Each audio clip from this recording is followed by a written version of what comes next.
آگے قرآن ہی بتائے کہ قرآن کریم میں ہے کیا. پیغمبر فرما رہے ہیں اس میں پاسٹ کی خبریں، ماضی کی خبریں، آدم، موسیٰ، عیسیٰ، یہ تمام پاسٹ ہے، ماضی. اس میں ماضی کی خبریں. پیغمبر فرمائے اس میں مستقبل کا علم بھی ہے، فیوچر میں جو کچھ ہونے والا ہے سب قرآن کریم میں. جو کچھ بھی فیوچر میں ہونے والا ہے وہ سب کچھ قرآن کریم میں.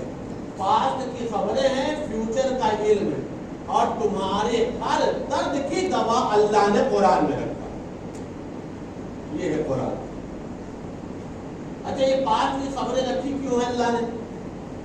مثال کے طور پر پیغمبر اکرم کے اوپر قرآن نازل ہوا تو امت محمدی کا ذکر ہونا چاہیے تھا، اس امت کا پاک ہونا چاہیے تھا، اس امت کے قانون کا ذکر ہونا چاہیے تھا. موسیٰ، عیسیٰ، ایوب، یعقوب، آپ دیکھیں انبیاء کرام کے غالباً 28 سے 32 نبیوں کے نام، اور اس کے بعد کچھ بہت سارے ایسے ہیں کہ جن کا نام نہیں بھی اشاروں میں ذکر کیا گیا. آخر ان کا ذکر کرنے کی ضرورت کیا تھی؟ مثلا آدم کو شیطان نے سجدہ نہیں کیا تو کیا مسئلہ؟ اب اس وقت ہمیں کیا کرنا اس کا؟ فرعون غرق ہو گیا، اس کو ہم پڑھ رہے ہیں، اس کا کیا مطلب؟ متوجہ ہیں آپ؟ پاسٹ کی خبر دینے کا مطلب کیا ہے؟ عزیزان گرامی یاد رکھیے گا، قرآن کہانی اور قصے کا نام نہیں ہے. اللہ نے جو پاسٹ کی خبریں رکھی ہیں وہ صرف اور صرف اس لیے رکھی ہیں تاکہ آنے والے اس سے عبرت حاصل کرتے ہیں، آنے والے اس سے نصیحت حاصل کرتے ہیں، آنے والے اس سے سبق حاصل کرتے ہیں.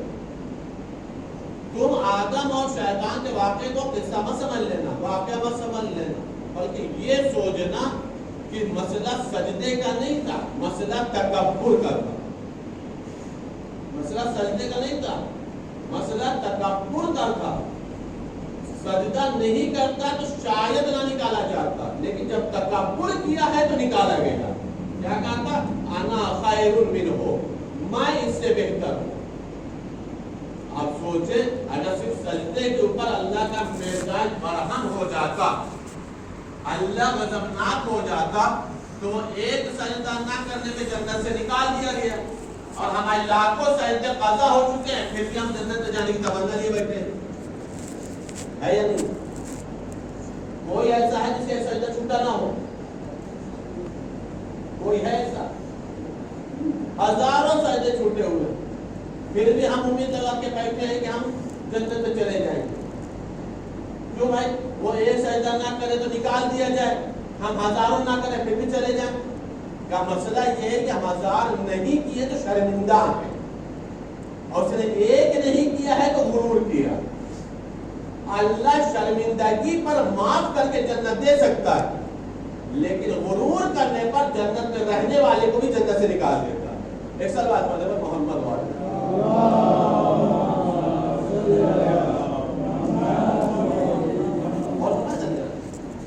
ماضی کی خبریں، بعد کی خبریں، ان سے عبرت حاصل کرو کہ جن گناہوں کی وجہ سے اللہ نے شیطان کو وہاں سے نکال دیا یا بہت ساری امتوں کو ختم کر دیا.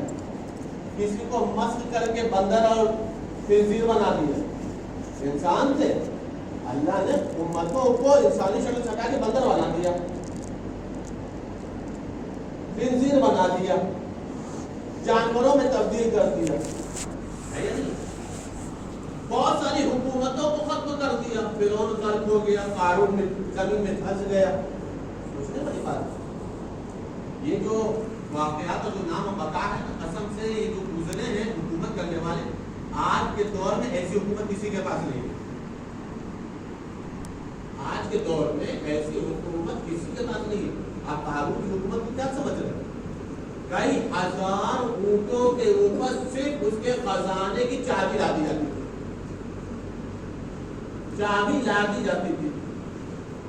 اب اونٹوں کے اوپر جب چابی لا دی جاتی ہوگی تو خزانہ کتنا ہوگا؟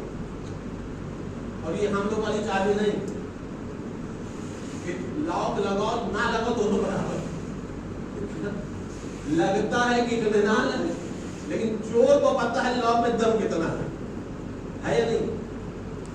اونٹوں پر چابی لاتے جانے مطلب کیا ہے؟ یعنی چابی میں بھی کچھ بس نہ رہا ہو، جیب میں لے کر کے چلنے والی چابی نہیں تھی. مطلب ایسی حکومت آج کے دور میں کسی کے پاس نہیں. لیکن جب غرور کیا تو اللہ نے خزانے کے ساتھ اسے زمین میں ختم کر دیا. فرعون اتنا بڑا امپائر, اتنی بڑی حکومت, کہ وہ سجدہ کر رہے ہیں, اب بڑے خوشی خوشی سجدہ کر رہے ہیں. انا ربکم الاعلی کا جواب. شداد کی اتنی بڑی حکومت کہ کسی نبی کسی مسیح سے سن رکھا تھا کہ جنت میں ایسا ایسا ہے, اس نے زمین پر جنت بنا دی. یہ الگ بات ہے کہ قدم رکھنا نصیب نہیں ہوا, یہ الگ بات ہے کہ ایک قدم بھی رکھنا نصیب نہیں.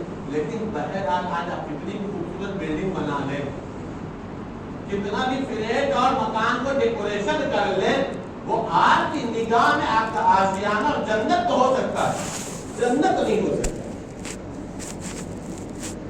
ایک آدمی کا مکان اس کی جنت ہی ہے, نو ڈاؤٹ, اپنا مکان ہو تو جنت سے کم نہیں ہے, لیکن بہرحال جنت تو نہیں.